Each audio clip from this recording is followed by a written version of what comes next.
Greetings and welcome to Austin, Texas Gardening. Today we're going to be talking about the recovery of my olive tree. I planted this olive tree in my front yard last summer, and I made a video this fall about picking and brining olives from the tree. I made two pretty comprehensive videos about the February winter storm. One was garden frost protection, explaining what I did to protect my olive tree, and the other one was an aftermath video explaining the state of the tree after the storm. As you can see from these pictures, the tree was severely wilted, all of its leaves turned brown, except for one branch here, and over the next couple of weeks they began to all fall off.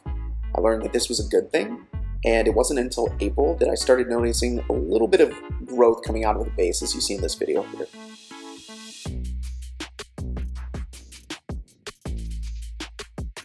And that brings us to the present day. It's late August, so it's been 6 months since the big storm. As you can see, my olive tree's made a great recovery. It's about 3 feet tall now, and for the record, this is an Arbequina olive tree.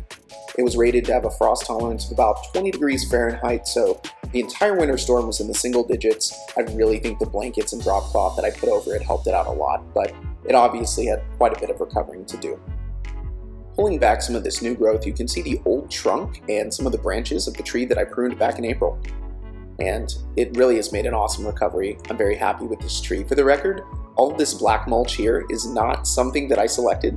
I do not think black mulch is good for your plants, and I highly recommend against it.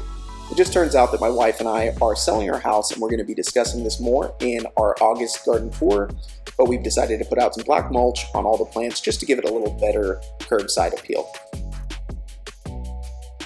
While this is going to be one of my last updates on this olive tree, because we're moving and we can't take it with us, I'm definitely going to try to grow olives in the future again.